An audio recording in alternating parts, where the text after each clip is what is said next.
Hello and welcome to another one of my reviews. This time it's a review of the Sony UBP X800 UHD Blu-ray player. I've had this for a few weeks now, so here's a short review. Let me just switch it on and you can see how long it takes to boot up. Quite quick to boot to the main menu, about 8 seconds, but you can't do anything yet. It needs about another 6 seconds or so to initialize the apps. You can't even launch a disk or browse the USB stick. As you can see, we have a lot of the usual apps, Netflix, Amazon and YouTube, and they all support HDR, something some of the others don't. There are some important ones missing though, ITV Hub and all 4 for the UK market. You can add apps to the favourites section, but there's not much available. I'm not a big fan of this interface. It's basic but functional, I guess you could call it. Nothing like the Google system that Sony use on their TVs, but that's got its problems as well. You can use this for screen mirroring. You can play content off a network device. I don't have that set up at the moment, so I can't show you.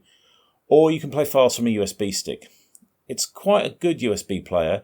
It will recognise a lot of different formats and will play HDR encoded files off a USB drive.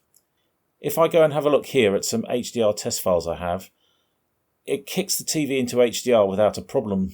It's difficult to show the impact here, but the HDR function works fine. Another thing to note is that there's a contextual menu that's available when content is playing. So if I play something from a UHD disc, it does take about 20 seconds or so to load a disc when it's selected. I don't know if you can hear that, but there's very little disc noise. There's no fan in the unit. There's a sort of low-level whooshing sound coming from the drive. Now, using the option button on the remote control, you can bring up a menu with video settings. Select that, and then you have a sub-menu here. Out of the box, this is set to auto.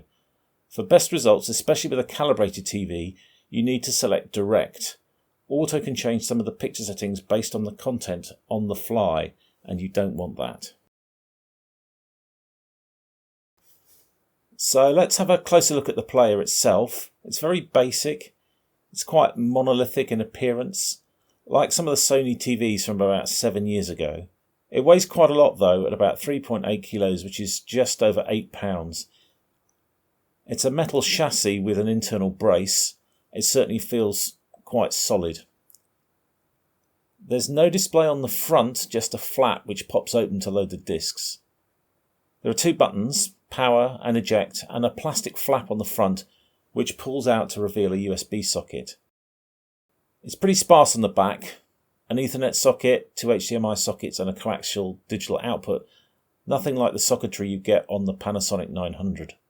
Let's have a look at the remote. It's a little disappointing here. Not a premium feel to this, but also not the nasty membrane remote that came with a lot of the 2016 Sony TVs. The Panasonic remote for the 900 is much nicer. You get a dedicated Netflix button and a second larger button next to it with the heart on, which you can assign to a favourite app. So why did I buy this rather than the excellent Panasonic DMP UB900? Well, a few reasons. This plays SACDs, and I have a few of those. This also handles Blu-ray audio discs too, and it's possible to stream high-quality wireless audio via Bluetooth if you have a Sony LDAC-capable speaker or a pair of headphones. I also think the build quality is better than the Panasonic, and lastly, you can get this a bit cheaper than the Panasonic 900 at the moment. As to improvements, well, the operating system is rather basic, and the remote doesn't feel premium, but that's about it really. This one's a keeper. Thanks for watching, and see you next time.